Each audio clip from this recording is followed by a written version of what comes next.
CDN है, cloud flare, और इधर मुझे सर्वर चाहिए। अच्छा, क्लाउड फ्लेयर का मैं बता रहा था कि ये CDN है। CDN का मतलब होता है content delivery network, stand for content delivery network. अब ये वर्क कैसे करता है, क्या करता है CDN? मैंने लास्ट टाइम तो ऐसे प्रोसेस करवा दिया था, क्लाउड फ्लेयर को बताया नहीं था। अब क्लाउड फ्लेयर की इंपॉर्टेंस क्या है इसको समझ लें जरा। क्लाउड फ्लेयर को जो हम इन्वॉल्व कर रहे हैं, हम डायरेक्टली NS लगा के डोमेन रन कर सकते हैं, डोमेन चल जाता है। आपको नेम चीप भी अपने NS दे देता है डायरेक्ट के जी ये NS लगाएं और आपका डोमेन चल पड़ेगा। क्लाउड फ्लेयर को क्यों इन्वॉल्व करते हैं? तो DDoS प्रोटेक्शन के लिए, एक तो सिक्योर करता है, दूसरा आपकी डोमेन की जो स्पीड है वो नेक्स्ट पे ले जाता है। दो इसके मेन फीचर है। क्लाउड फ्लेयर के दो मेन फीचर है। नंबर 1, एक तो ये सिक्योर करता है अटैक से, सिक्योर करता है अटैक से। अटैक्स कहाँ हो सकते हैं? आपकी होस्टिंग पर, आपके होस्टिंग सर्वर पर। होस्टिंग सर्वर इसी तरह का एक पीसी होता है या लैपटॉप होता है, मैंने दिखाए थे आपको। यस, जो होस्टिंग कंपनी ने अपने पास होस्ट किए होते हैं, रखे होते हैं, सेटअप किए होते हैं। एक तो अटैक से बचा लेता है, डाउन नहीं जाने देता। अच्छा, दूसरा इसका फीचर है कि आपकी साइट की स्पीड जो है या साइट की परफॉर्मेंस जो है वो बहुत अच्छी कर देता है, स्पीड अप कर देता है। और हमारा मेन एजेंडा भी यही है यहाँ पर, साइट की स्पीड। वो कैसे स्पीड अप करता है वो सारी चीजें अभी आज देख लेते हैं। अच्छा, साइट की स्पीड को स्पीड अप करने के लिए, अब परफॉर्मेंस को बेहतर करने के लिए हमें इसकी जरूरत पड़ती है। अब इसको समझ लेते हैं कि ये कैसे करता है। बेसिकली इसमें एक कैशिंग सिस्टम है, कैशिंग सिस्टम कैसे बनाता है। मतलब अभी क्लाउड फ्लेयर को मैं लॉगिन कर लेता हूँ, क्योंकि मैंने इस डोमेन के लिए क्लाउड फ्लेयर तो बनाना ही बनाना है। तो हम क्लाउड फ्लेयर पहले यही लॉगिन कर लेते हैं। पर कैशिंग सिस्टम मेमोरी है? जी जी जी जी, कैशिंग सिस्टम मेमोरी होती है। तो मैं लॉगिन कर लेता हूँ क्लाउड फ्लेयर को यहाँ पर।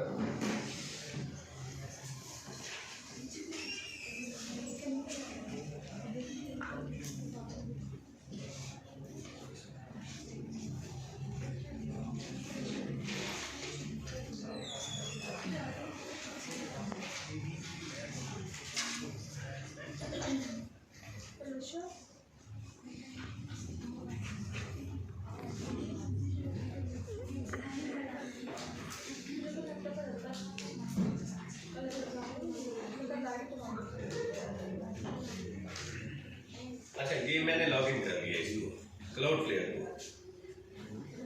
अब ये स्टेप याद रखिएगा सारे। क्लाउड फ्लेयर को लॉगिन करते साथ ही मैं ऐड साइट करूंगा। यहाँ पर ऐड साइट कौन सी करूंगा? जो मैंने बाय की है पैनल में पड़ी, मैं उसे ऐड कर रहा हूँ। यहाँ पर ऐड कर लिया, सिंपल ऐड का प्रोसेस है। और यहाँ से फ्री वाला प्लान सेलेक्ट करेंगे। ये हमें प्लान दे देगा कि आपने कौन सा प्लान सेलेक्ट करना है, कोई प्रो करना है, बिजनेस करना है, एंटरप्राइज करना है। हम फ्री वाला, ये नीचे बिल्कुल $0 वाला ये प्लान सेलेक्ट करते हैं, कंटिन्यू कर लेते हैं इसको।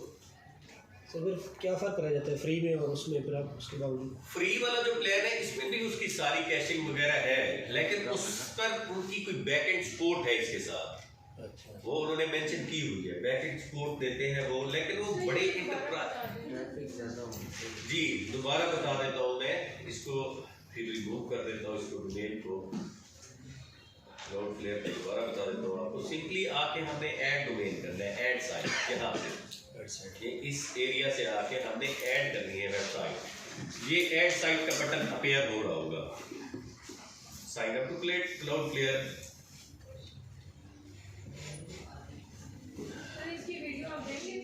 जी जी, वीडियो दूंगा इसकी। ठीक है सर। ऐड साइट पर मैं क्लिक करूंगा, ऐड साइट पर, और ये ऐड कर लेंगे साइट। आप यहाँ से ऑलरेडी एग्जिस्ट कर रहे हैं, कह रहा है, क्योंकि अभी मैंने ऐड किया। वेबसाइट्स पर आता हूँ। अब ये मेरे पास डोमेन है।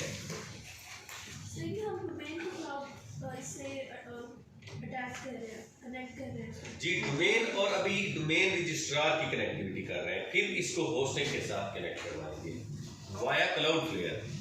अब क्लाउडफ्लेयर हमें एक डीएनएस देगा, वो हम अपनी होस्टिंग के साथ कनेक्ट कर देंगे, होस्टिंग को यहाँ कनेक्ट कर देंगे। अब वो कह रहे हैं कि ये वाले डीएनएस आप अपडेट करें नेम सर्वर। मैं ये कॉपी कर लेता हूँ नेम सर्वर, और यहाँ पर आते हैं, ये हमारे पास है डोमेन, इसके सामने मैनेज का एक बटन दिया हुआ है मुझे, ये मैंने मैनेज पर क्लिक किया और यहाँ से हम नेम सर्वर पर जाएंगे।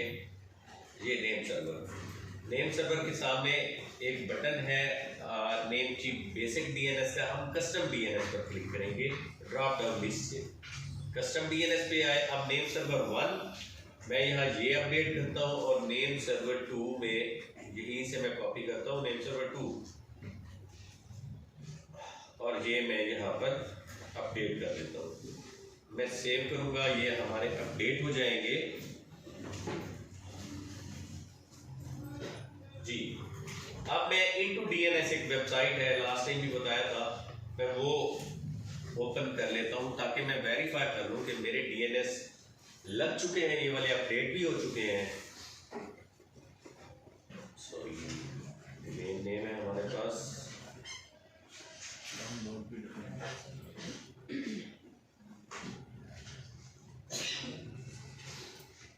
इनटू डीएनएस में हम इसको वेरीफाई करेंगे। जो मैंने एनएस लगाए हैं क्या इसने डिटेक्ट कर ली है? जब तक ये डीएनएस नहीं उठाता हम अकाउंट नहीं क्रिएट करते सर्वर पर। ये देखें अभी डीएनएस पुराने उसने उठाए हुए हैं, DNS2 रजिस्ट्रार डैश सर्वर, अभी तक इसने डीएनएस नहीं पिक किए। जो मैंने डीएनएस इस पर लगाए हैं, ये वाले जो मैंने अप्लाई किए हैं वो उसने नहीं पिक किए। खैर इसको मैं डन भी करता हूँ यहाँ से कि मैंने डीएनएस अप्लाई कर दिए हैं, और कुछ सेटिंग्स हैं इसकी, वो जब तक हम सेटिंग समझ लेते हैं क्लाउडफ्लेयर की।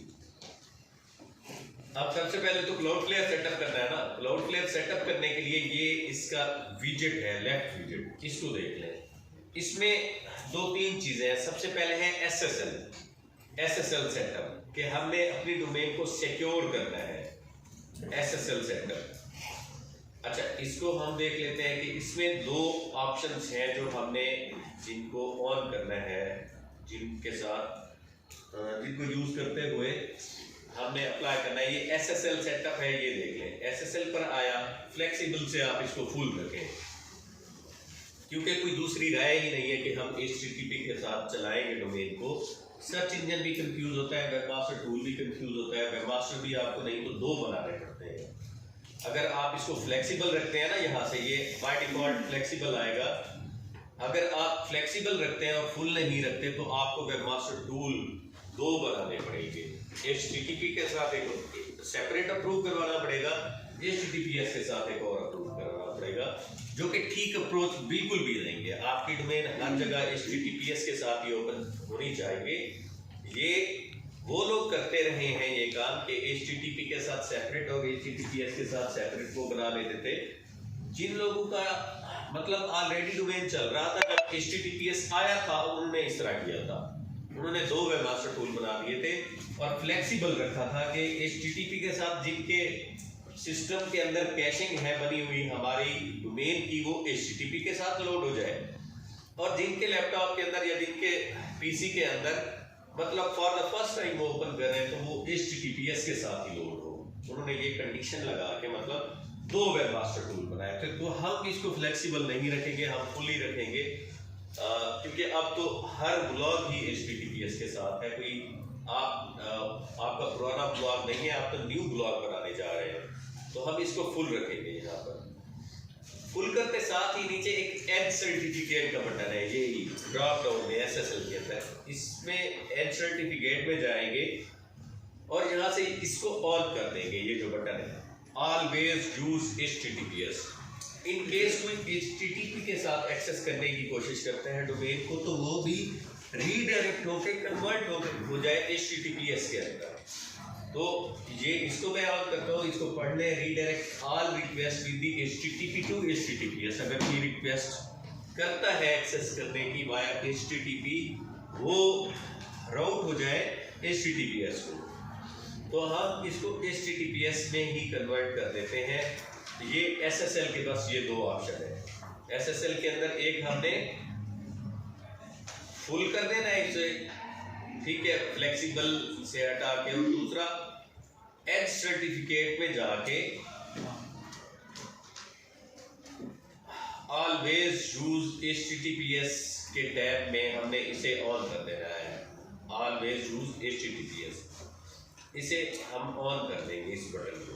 बस ये दो ऑप्शन हो गए SSL की सेटिंग के, ये आप याद रखिएगा। इसके बाद हम आते हैं नेक्स्ट। हाँ जी, नेक्स्ट हमने यहाँ से क्या ऑप्शन एक्सरसाइज करना है, हमने स्पीड के बटन पर आ जाना है, जहाँ से स्पीड का एक बटन दिया हुआ है। स्पीड के नीचे ऑप्टिमाइजेशन का बटन, एक हमारे पास है स्पीड का बटन, स्पीड के अंडर है ऑप्टिमाइजेशन का बटन। हम क्लिक करेंगे और क्लिक करने के बाद ऑप्टिमाइजेशन में आके, ऑप्टिमाइजेशन पर आते हैं। अच्छा जी, यहाँ पर दो तीन ऑप्शन है। सबसे पहले ऑटो मिनीफाई, ये तीनों चेक कर देंगे, जावास्क्रिप्ट, CSS और HTML, इनको हम चेक मार्क कर देंगे। ये CSS, ये कोड हमारा मिनीफाई कर देगा। अच्छा, ऑटो मिनीफाई का ऑप्शन अंडर स्पीड ऑप्टिमाइजेशन, यहाँ ऑटो मिनीफाई, इसमें जावास्क्रिप्ट, CSS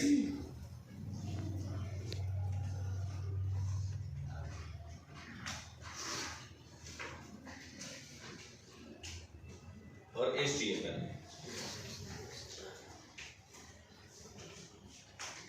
हमने इन तीनों को चेक मार कर देना है। सर वर्डप्रेस पे वेबसाइट नहीं बनाएगी? जी जी, वर्डप्रेस पे बना रहे हैं। फिर आपने कहा था कि कोडिंग वेबसाइट के लिए जो आप लिख रहे हैं HTML और जावा वाली, तो सर उसमें तो ये भी यूज होती है, तो हम यहाँ पे क्यों ऐड क्यों? इसके अंदर वर्डप्रेस के अंदर HTML भी हो रहा है ना, जावास्क्रिप्ट भी अप्लाई हो रहे होते हैं, CSS भी होती है, तो ये उसका कोड मिनीफाई कर देगा। उस वर्डप्रेस वेबसाइट को स्पीड अप तो करना है ना, ये उस पर्पस के लिए।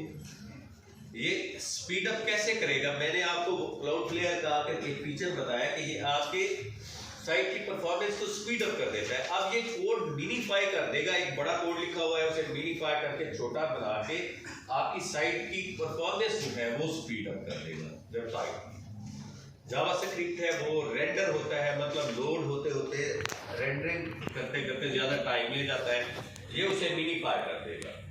CSS है उसे मिनीफाई कर देगा, मतलब एक दफा अपने पास स्टोर करेगा और नेक्स्ट टाइम अगली कॉल पे जो ही विजिटर मतलब आपकी डोमेन को रीविजिट करता है तो उसे स्पीडी सर्व कर देगा आपकी वेब के पेजेस।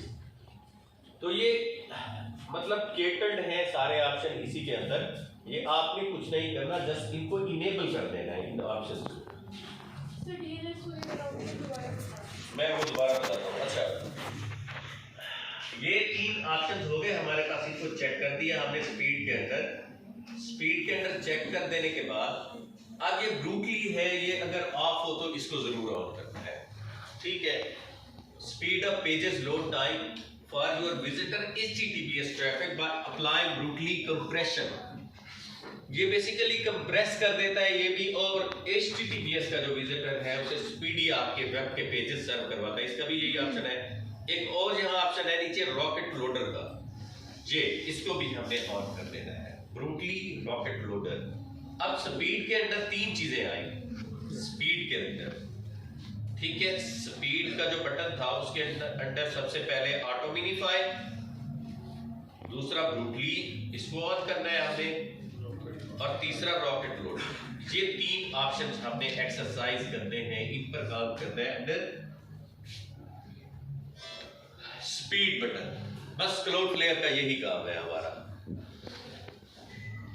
अब इसको समझ लें कि क्लाउडफ्लेयर है क्या बना, इसको अब हम समझते हैं कि अच्छा ये हो गया, इतनी देर में चेक करते हैं डोमेन हमारा एक्टिव हुआ है यहाँ पर। जी डोमेन हमारा एक्टिव हो गया, ये स्टेटस लग गया, पहले पेंडिंग था, इसने चेक मार्क करके एक्टिव कर दिया। अभी इनटू DNS दोबारा वेरीफाई भी करते हैं। इनटू डीएनएस का जब नेम सर्वर अपडेट करेगा जी, इनटू डीएनएस में भी हमारे नेम सर्वर अपडेट हो गए हैं अब। अच्छा, अब इसको पहले समझ लें क्लाउडफ्लेयर को। क्लाउडफ्लेयर बेसिकली एक सीडीएन सिस्टम है। क्लाउडफ्लेयर के अपने सर्वर्स हैं बहुत सारे, जो कि अक्रॉस द ग्लोब हैं, जो पूरी दुनिया में पड़े हैं क्लाउडफ्लेयर के सर्वर्स। अब ये सर्वर्स करते क्या है क्लाउडफ्लेयर के, ये कैसे आपकी स्पीड को, साइट की स्पीड को मतलब 10x पे ले जाते हैं, परफॉर्मेंस बेटर करते हैं। ये कुछ इस तरह से है, हमारा सर्वर जो है, आप जो सर्वर लेंगे पॉसिबल ही नहीं है कि वो पाकिस्तान में पड़ा हो, और 99% ये भी पॉसिबल नहीं है कि किसी एशियन कंट्री के अंदर हो। वैसे है, लेकिन एशियन कंट्री वाले सर्वर जो है ना वो बहुत महंगे देते हैं, उनकी कास्ट काफ़ी ज़्यादा है। हम एशियन कंट्री से लेते भी नहीं है, उनकी मतलब प्रॉपर परफॉर्मेंस भी नहीं है। सर्वर हमेशा आपको मिलेगा सबसे पहले तो फ्रांस का, जो अच्छे सर्वर हैं, ये मैं लिस्ट डाउन कर रहा हूँ। हमारे सर्वर या तो हम तो लेते ही डेडिकेटेड है, अपना सर्वर लेते हैं,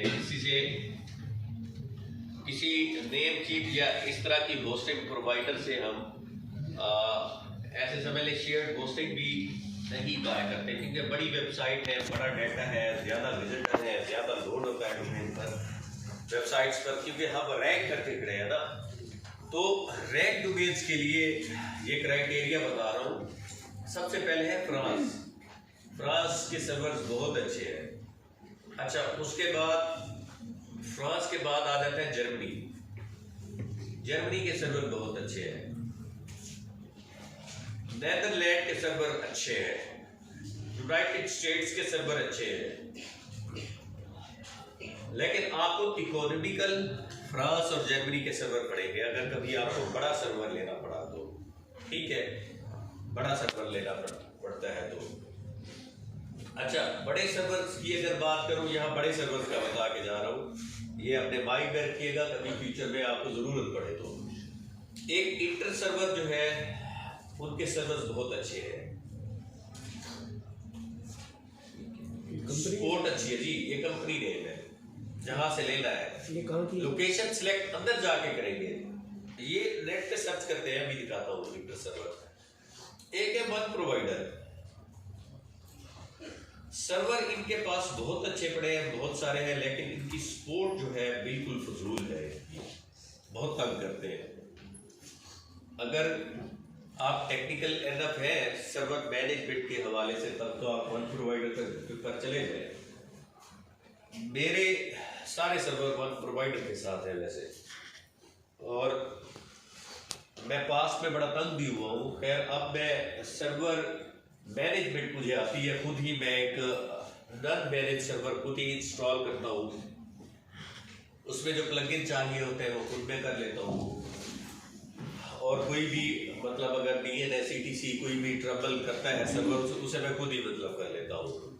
Nginx वगैरह खुद ही इंस्टॉल कर लेते हैं, मतलब जो गूगल के रिकमेंडेड प्लगइन्स हैं वो हम खुद ही कर लेते हैं। वन प्रोवाइडर की सपोर्ट ठीक नहीं है, सपोर्ट इनकी एक्टिव नहीं है। टिकट क्रिएट करें 2 दिन बाद रिप्लाई करते हैं। इवन हम मेन अपनी वेबसाइट जिस पे विजिटर है, मेन क्या आपकी वेबसाइट आखिर आपने लॉन्च की है, वो मेन ही कंसीडर करें उसे। आप उसे एक सिंगल सेकंड के लिए डाउन न जाने दें अपनी वेबसाइट को, ये भी ठीक सिग्नल नहीं है। उसकी रीजन क्या होती है, अगर डोमेन डाउन गया 404 पड़ेंगे, क्रॉलर आएंगे गूगल के, सबसे पहले वो 404 अप्लाई करके जाएंगे, उन्हें पता चल जाएगा वेबसाइट डाउन पड़ी है। विजिटर आएगा वो तो 404 पड़ेंगे ही, 100 पड़ेंगे। ये बड़ा पोअर इम्पैक्ट है आपकी वेबसाइट के ऊपर। उससे ये होता है कि साइट इवन डीरैंक होना स्टार्ट हो जाती है। कुछ दिन के लिए गूगल उसको वो करता है, 1 दिन या 2 दिन मेंटेनेंस पेज खैर आप लगा देते हैं क्लाउडफ्लेयर के जरिए, ऑन करते हैं मेंटेनेंस पेज, तो जो डोमेन एक्सेस करेगा तो ऊपर एक पेज अपेयर हो जाता है कि डोमेन अंडर मेंटेनेंस। 2 दिन तो गूगल वो उसको कर लेगा कि ठीक है मेंटेनेंस पर है, उसकी रैंकिंग कहीं नहीं जाने देगा। आफ्टर 2 और 3 डेज वो आपकी वेबसाइट को डीरैंक करना स्टार्ट कर देगा, पेजेस डी इंडेक्स करना स्टार्ट कर देगा, जो आपके इंडेक्स है सर्च इंजन के अंदर। तो एक तो बैकअप होना बहुत जरूरी है, आप लोग बैकअप जरूर लेंगे। बैकअप लेने का तरीका मैं बताऊंगा। आप काम कर रहे हैं, आखिर आपने इतना कीमती कंटेंट लिखा है, खुद मेहनत करके इतने आर्टिकल लिखे हुए हैं, इतने इमेजेस आपने जनरेट किए, इतना काम करके रखा हुआ है, वो स्टेक पर ना रहे, क्योंकि ये भी मशीन्स हैं सर्वर। ये जिस तरह आपके लैपटॉप की या आपके कंप्यूटर की हार्ड डिस्क क्रैश हो सकती है, अच्छा सेम वे से यहाँ भी मसला हो सकता है। मतलब आपका सिस्टम जो है वो इशू क्रिएट कर सकता है, ठीक है। तो सॉरी, आपका सर्वर, अगर सर्वर फ्लैग हो जाता है किसी भी वजह से, सर्वर की हार्ड डिस्क बर्न हो गई है, तो आपके पास बैकअप होना जरूरी है। और बैकअप आपके अपने पास हो, बैकअप भी कहीं, बैकअप आपकी ड्राइव में पड़ा हो, drive.google में, वो मैं आपको तरीका बता दूंगा। बैकअप पड़ा है तो हम 5 मिनट में डोमेन लाइव कर लेते हैं अदर होस्टिंग के ऊपर। अगर बैकअप पड़ा है तो 5 से 6 मिनट भी नहीं लगते। लेकिन अगर आपने बैकअप ही नहीं करी, आप 1 साल आर्टिकल लिखते रहे हैं इतने सारे, तो वो पता चला है कि सर्वर जो है ना, वो तो सपोर्ट इतनी अच्छी नहीं है। इंटर सर्वर की बहुत अच्छी सपोर्ट है, बहुत कमाल सपोर्ट है। आप लोग जो है, आप लोगों ने तो शेयर्ड होस्टिंग पे, ये मैंने डेडिकेटेड होस्टिंग की बात की है सारी। अच्छा, इसके अंदर फिर एक मॉडल है सर्वर्स का 1240 का, ये $30 से $32 का मिलता है। ये बहुत अच्छा है। अगर मैं वन प्रोवाइडर पर आपको दिखा सकूं, oneprovider.com, यहाँ शायद पड़ा हो, ये डेडिकेटेड सर्वर। यहाँ मैं क्लिक करता हूँ और पेरिस फ्रांस की लोकेशन पे चलते हैं, वहाँ से कोई सर्वर देखते हैं यहाँ पर डेडिकेटेड।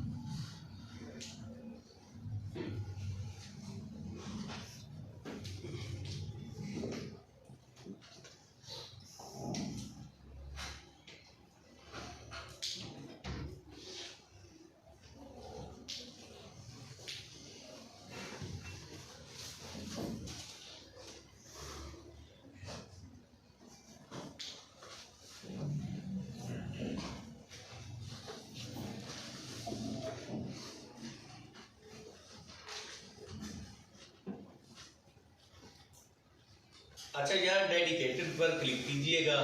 ये यहाँ कंट्रीज की लिस्ट आपको बहुत सारी दिखा देगा। यहाँ से आपने पेरिस फ्रांस कोई यहाँ पे होगा, मतलब वो लोकेशन, आप उस पर क्लिक करेंगे तो वहाँ सर्च कर लीजिएगा, नीचे सर्वर की लिस्ट आएगी, कंट्रोल F करके 1240, उसके सर्वर 28, 32 और $64 तक या $80-90 तक की रेंज में होंगे। 1240 जो मॉडल है अक्सर अवेलेबल नहीं होंगे सर्वर, वो सोल्ड आउट पर होंगे अक्सर। उनका वेट करते हैं कि ये कब अवेलेबल होते हैं। ये पर मंथ आपको मैं कास्ट बता रहा हूँ, $32 कोई एक अच्छी डोमेन अगर रैंक हो गई है, उसके लिए ये एनफ है। ये वाला सर्वर हम उसे सेपरेट होस्टिंग पे इसीलिए डाल देते हैं कि ये एक डोमेन रैंक हो गया है, ये $30-35 पे ये इधर ही पड़ा है, इसे फिलहाल किसी दूसरी होस्टिंग पे नहीं लेके जाते कोई बहुत बड़ी होस्टिंग के ऊपर। वो उसकी $30-35 की कास्ट हम इसी एक सर्वर से 1240 से ले रहे होते हैं। 1240 की स्पीड बहुत अच्छी है और इंडेक्सिंग अच्छी रहती है। 1240 से आपकी वेबसाइट के जो पेजेस हैं वो गूगल में इंडेक्स हो जाते हैं और अर्ली इंडेक्स होते हैं, क्विक इंडेक्सिंग है, तो ये उस हवाले से मच बेटर है। तो 1240 का ऑप्शन इसीलिए हम एक्सरसाइज कर लेते हैं यहाँ से। अच्छा खैर, अब हम आ जाते हैं यहाँ पर। ये डोमेन एक्टिव हो गया, हमारा स्टेटस एक्टिव हो गया, एनएस अब ये एक्टिव हुआ है और इनटू डीएनएस में हमने डोमेन नेम ऐड किया, वेरीफाई किया, तो हमें ये पता चल गया कि ये डीएनएस यहाँ रखे हुए हैं, मतलब लग चुके हैं। अब क्या कनेक्ट हो चुका है, क्लाउडफ्लेयर और हमारी वेबसाइट कनेक्ट हो चुकी है। अब हमने होस्टिंग कनेक्ट कर दी है यहाँ पर। इसके साथ होस्टिंग कनेक्ट करने के लिए हम डीएनएस में आएंगे, क्लाउडफ्लेयर के डीएनएस में। पहले डीएनएस नेम सर्वर रजिस्ट्रार के थे, उसके अंदर हमने क्लाउडफ्लेयर के लगा दिए। अब हम आ रहे हैं क्लाउडफ्लेयर के डीएनएस ऑप्शन के अंदर। ये जो फाइनली दो ऑप्शन तो हमने एसएसएल का एक ऑप्शन देखा, ठीक है। दूसरा हम स्पीड में गए, स्पीड के अंदर हमने कुछ चेंजिंग की, 3 उसके अंदर ऑप्शन थे, ऑटो मिनीफाई का, ब्रूटली का, रॉकेट लोडर का, हमने वो चेक किया। और ये 3 चेक करने के बाद अब हम आ रहे हैं डीएनएस पर। बस क्लाउडफ्लेयर का यही काम है, डीएनएस में अब हम एनएस लगाने लगे हैं। डीएनएस में मैं आता हूँ यहाँ पर, डीएनएस पर क्लिक किया और यहाँ ये जितने रिकॉर्ड्स हैं ये सारे एडिट करके इनको डिलीट कर देंगे। ये ऑलरेडी जो भी रिकॉर्ड्स इसने पिक किए हुए हैं ये सारे हम डिलीट कर देंगे। ये ओल्ड सर्वर के मतलब ओल्ड डीएनएस जो लगे हुए थे वहां से इसने कुछ रिकॉर्ड्स पिक किए हुए हैं, ये हम डिलीट करके हम अपने रिकॉर्ड्स ऐड कर देंगे।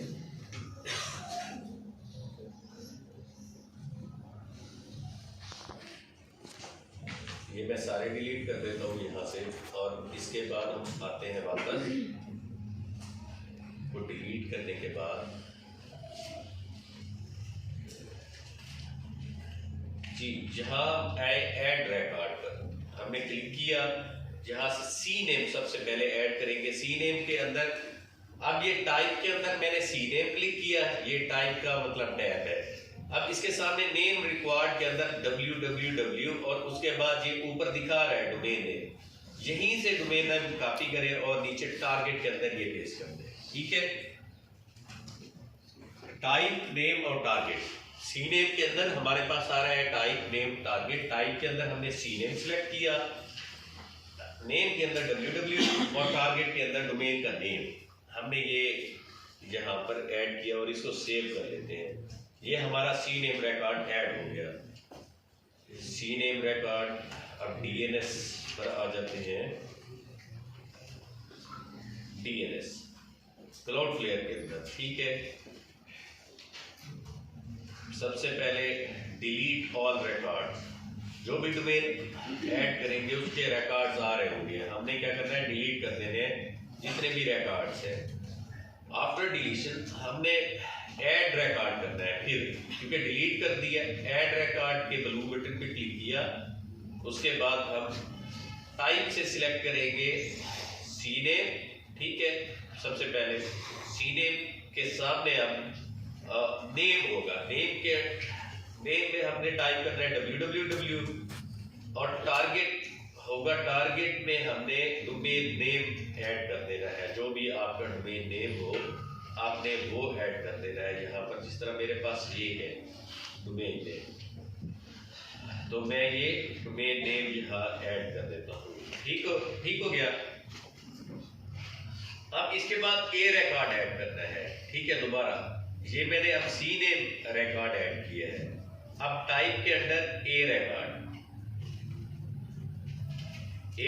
ऐड करना है। ए रिकॉर्ड ऐड करता हूं मैं, यहाँ से ऐड रिकॉर्ड दोबारा करूंगा और ये ए रिकॉर्ड बाय डिफॉल्ट है यहाँ पर पहले से ही, मतलब उसने इसे लिस्ट कॉपी किया हुआ है। ए रिकॉर्ड जो है ये वाला हम ऐड करेंगे। अब यहाँ नेम के अंदर डोमेन नेम पूरा मेंशन कर देंगे, पहले वहां www किया था।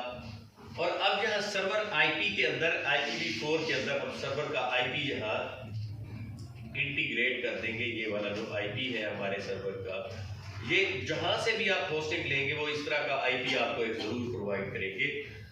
ये मैंने आईपी लगाया और इसके बाद हमने कुछ नहीं करना, हमारे डीएनएस इंटीग्रेट हो चुके हैं इसके साथ, ठीक है। अब मैंने क्या कर दिया है, सबसे पहले मैंने अगर इस मेन थीम को समझे, अच्छा यहाँ पर टाइप के अंदर हमने पूरा डोमेन नेम पेस्ट करना है, सॉरी टाइप के अंदर नहीं, नेम के अंदर डोमेन नेम हमने यहाँ पेस्ट किया। और नहीं, IPv4 के अंदर टारगेट के अंदर आई थिंक सो यहाँ भी टारगेट का आईपी,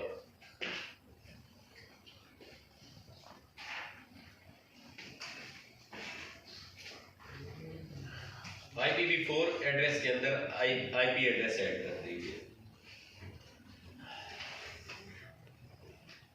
ये सर्वर का होगा ना जी, सर्वर आईपी यहाँ पर हम पेस्ट कर देंगे। और ये सर्वर आप जिससे भी होस्टिंग लेंगे वो आपको आईपी सर्वर का जरूर प्रोवाइड करेंगे। हमेशा आपके सर्वर का आईपी भी होता है, हमारे सिस्टम का एक आईपी होता है, एक यूनिक आईपी होता है, तो वो ज़रूर प्रोवाइड करेंगे आपको। तो ये कर लेने के बाद क्लाउडफ्लेयर का हमारा सारा काम एंड हो जाता है। क्लाउडफ्लेयर हमने रेडी कर लिया, क्लाउडफ्लेयर हमारा सेटअप हो चुका है। अब हम आते हैं अकाउंट क्रिएशन की तरफ। अकाउंट क्रिएशन में जहाँ क्रिएट का बटन टाइप करें या सामने यहाँ पर भी होगा क्रिएट लिखेंगे हम, क्रिएट अ न्यू अकाउंट, ठीक है। न्यू अकाउंट पर मैंने क्लिक किया, क्रिएट न्यू अकाउंट पर। अब डोमेन नेम मैं यहाँ अपनी ये वाली जो मेरी डोमेन है, जो ये वाली, इसको मैं यहाँ पर पेस्ट करता हूँ। ऊपर वो डोमेन के साथ नहीं, ये मैंने पेस्ट किया, यूजर नेम खुद ही उसने क्रिएट कर लिया। यूजर नेम आप चेंज भी करना चाहें तो कर सकते हैं, कोई भी रखना चाहें, इसमें कोई कंसर्न नहीं है। डोमेन नेम नहीं चेंज कर सकते। पासवर्ड जनरेटर से हम यहाँ से स्ट्रॉन्ग ही पासवर्ड अप्लाई करेंगे। ये वाला जो पासवर्ड है ये cPanel का पासवर्ड है, ये WP admin या वर्डप्रेस का पासवर्ड नहीं है ये वाला। इसको मैं यहाँ से यूज पासवर्ड करता हूँ और नीचे पैकेज में जाके डिफॉल्ट पैकेज, अच्छा ठीक है, और क्रिएट करता हूँ यहाँ अकाउंट को। हमारा एक अकाउंट यहाँ से अभी क्रिएट हो जाएगा। ये अकाउंट क्रिएट हो चुका है, इसका cPanel क्रिएट हो चुका है। अब मेरी जो डोमेन है वो कनेक्ट हो चुकी है होस्टिंग के साथ वाया क्लाउडफ्लेयर, ठीक हो गया। अब मैं इसको वेरीफाई कर लेता हूँ कि मेरी डोमेन एक्टिव भी हुई है कि अभी तक ये डेड पड़ी है, अभी तक ये एक्टिव नहीं हुई। तो इसको हम वेरीफाई करते हैं ओपन करके। जी ये डोमेन अब हमारी एक्टिव हो चुकी है। ये फोल्डर शो करवा रहा है cPanel का, ये बाय डिफॉल्ट होता है, इसके अंदर इसे हम डिलीट कर देते हैं, एम्प्टी फोल्डर होता है ये।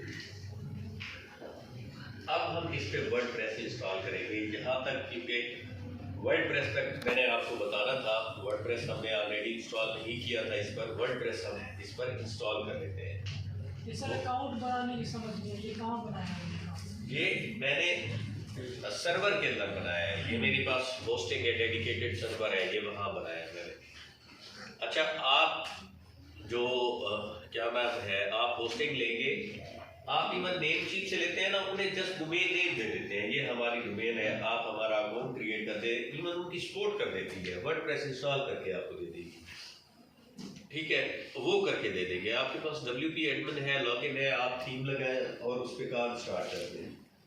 ये मैंने आपको इसलिए बताया है, का पता होना चाहिए, या आपको अगर वो जस्ट होस्टिंग डिटेल दे देते हैं तो आप खुद कर सकेंगे कि जिस तरह से आपने अपनी वेबसाइट का अकाउंट क्रिएट करना है, वहां पे जाके कैसे वर्डप्रेस इंस्टॉल करना है। अभी ये एम्प्टी है डोमेन, लेकिन SSL प्रोटेक्टेड है, ये अभी से देख लिया, ये लॉक है, SSL प्रोटेक्टेड है। अब इसको वेरीफाई करेंगे तो ये यहाँ हमें बताएगा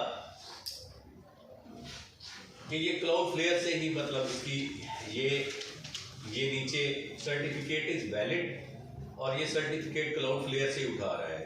ये देखें cloudflare SSL.com, ये जो मैंने वहाँ ऑन किया था, अभी तो ये पब्लिकली डाटा है ना, ये तो ओपन सोर्स डाटा है, यहाँ से मैं वेरीफाई कर सकता हूँ ये क्लाउडफ्लेयर, ये SSL कौन सा लगा हुआ है, ये वही क्लाउडफ्लेयर, ये वही SSL है जो मैं अभी ऑन करके आ रहा हूँ क्लाउडफ्लेयर से, इसे हमने फुल किया है। डोमेन देते हैं होस्टिंग, उसमें ये SSL नहीं देते, उसको फिर हम क्लाउडफ्लेयर से कर सकते हैं। जी यही तो मैंने किया है। अब हमने वहां से बाय नहीं किया, वो एम ही आप चार्जेस पे करते हैं SSL बाय करने के लिए, और वो तब करते हैं जब आप क्लाउडफ्लेयर ना लगाना चाह रहे हो, तब आप SSL लाइसेंस डोमेन के साथ बाय करते हैं, उन्हें कहते हैं हमें SSL लाइसेंस भी दें इसका, वो फिर आप वहां से उसके साथ बाय कर लिया था। मैंने तो सिर्फ डोमेन बाय किया ना, SSL लाइसेंस तो नहीं बाय किया था आपके सामने, तो मैंने सिर्फ डोमेन बाय की थी, क्योंकि मुझे पता था मैं क्लाउडफ्लेयर पे रखूंगा और क्लाउडफ्लेयर के SSL में यूज कर लूंगा। क्लाउडफ्लेयर में एड ऑन है, SSL का एक फीचर है जब, और मैं उसे यूज कर लूंगा, वही मैंने यूज किया, और यहाँ से मैंने वेरीफाई कर लिया। आप किसी की भी डोमेन में वेरीफाई कर सकते हैं कि SSL लाइसेंस कौन सा लगा हुआ है। अब यहाँ पर SSL लगा हुआ है, ट्रस्ट वर्दी है, ये ठीक है, इसकी डिटेल्स वगैरह सारी मतलब यहाँ से आप देख सकते हैं। सर ये अकाउंट क्रिएशन नहीं करना जरूरी है जो भी आपने क्रिएट cPanel के अंदर चले वो मैं दोबारा करके दिखा दूंगा, वीडियो आपको मिल जाएगी, वहां से आप पॉज करके इसे देख लीजिएगा। अब हम गो टू cPanel पर जाते हैं और यहाँ से हम वर्डप्रेस इंस्टॉलेशन की तरफ मूव ऑन करते हैं कि हम वर्डप्रेस इंस्टॉल कर लें। वैसे तो आप लोगों ने खुद किया हुआ है वर्डप्रेस इंस्टॉल, मैं चाह रहा था कि यहाँ पर मैं आपको मैनुअल वे से बताऊँ कि मैनुअली आप कैसे वर्डप्रेस इंस्टॉल कर सकते हैं, लेकिन यहाँ फिर वो डाउनलोड करना पड़ेगा वर्डप्रेस को, वो जो वर्जन है लेटेस्ट वो भी 10-15 MB की फाइल होगी, वो डाउनलोड और अपलोड होते यहाँ टाइम ले जाएगी और अपलोड भी हो पाएगी। अच्छा, यहाँ पर हम वर्डप्रेस साइट सॉफ्टवेयर में आते हैं,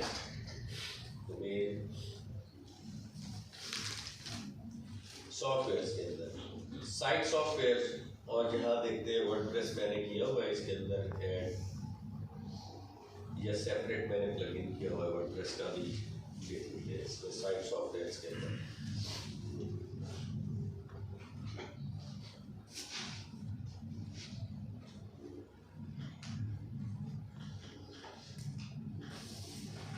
अच्छा यहाँ नहीं है, आई थिंक सो मैंने सेपरेट किया हुआ है इसमें। वर्डप्रेस टूल किट की होगी यहाँ पर जी, ये सामने भी वर्डप्रेस का बीटा वेबसाइट वर्डप्रेस का ये शो हो रहा है और वर्डप्रेस नीचे भी शो हो रहा है। ये वर्डप्रेस टूल किट हमें नीचे शो हो रही है वर्डप्रेस की डोमेन के अंदर। टूल किट पर मैं वर्डप्रेस टूल किट पर जिस तरह आप लोगों ने वहाँ पहले किया था, या टूल किट होगी या साइट सॉफ्टवेयर के अंदर आपको ये शो हो रहा होगा वर्डप्रेस। दो ऑप्शन हो सकते हैं, या WordPress tool kit front end पे शो हो रहा होगा, या फिर आप साइट सॉफ्टवेयर के अंदर जाएंगे वहाँ शो हो रहा होगा वर्डप्रेस का ऑप्शन। या समटाइम सॉफ्टवेयर इस तरह के प्लगइन होते हैं, वो नेम चिप वगैरह उन्होंने खुद मतलब उनके साथ वो की होती है, थर्ड पार्टी बाय किए होते हैं, उनके जरिए मतलब वर्डप्रेस इंस्टॉल कर सकते हैं आप।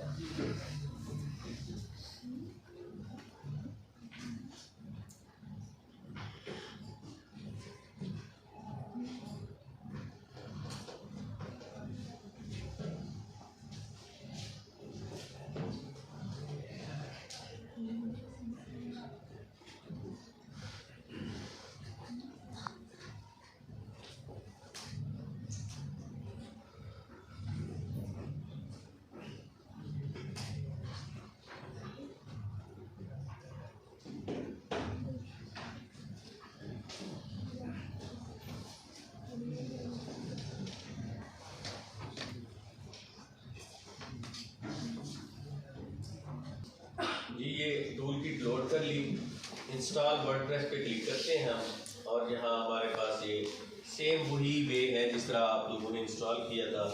बात कोई भी ना हो, मेन हमने इस डोमेन पे ही क्लिक करना है।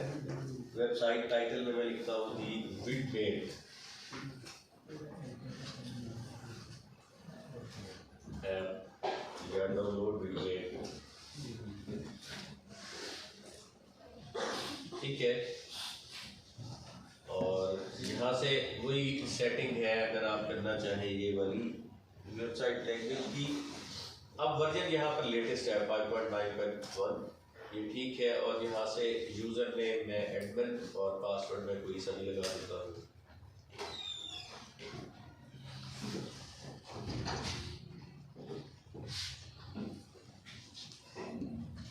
admin@विडमेट, ठीक है। उसने ईमेल एक क्रिएट कर दिया है, आप अपनी मर्जी का लगाना चाहें लगा सकते हैं। हम जस्ट इंस्टॉल पर क्लिक करेंगे,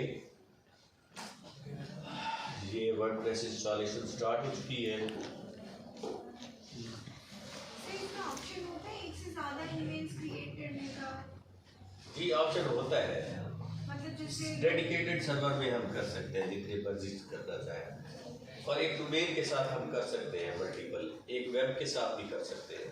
दो मेल के जरिए आप मल्टीपल ईमेल्स क्रिएट कर सकते हैं। तो वो तो जब बाय करो वहाँ लिखा होता है कि कितनी ईमेल क्रिएट कर सकते। जी जी। अच्छा वर्डप्रेस इंस्टॉल, अब इसको रिफ्रेश करते हैं। इसका व्यू देख लेते हैं जी। यहाँ वर्डप्रेस इंस्टॉल हो चुका है। अच्छा, अब इसको वर्डप्रेस इंस्टॉलेशन से आगे हमने यहाँ से स्टार्ट किया था लास्ट टाइम, ठीक है। क्या किया था सबसे पहले क्या क्या ऑप्शन एक्सरसाइज किए थे? प्लगइन इंस्टॉल, हाँ ये तो अराइवल भी तो आपके पोर्टफोलियो के लिए था अभी कल परसों। परमालिंग सेटिंग टाइटल डिस्क्रिप्शन मेन्यू और मेन्यू और प्लगइन इंस्टॉल। हाँ जी, और प्लगइन इंस्टॉलेशन स्टार्ट की, ठीक है। और साइड पैनल हाँ जी,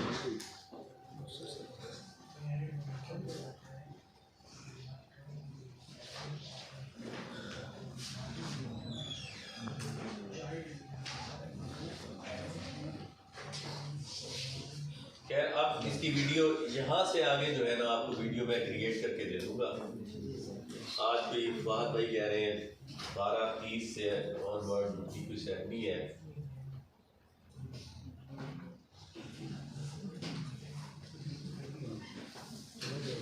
फहद भाई को बता दें हम फ्री हैं।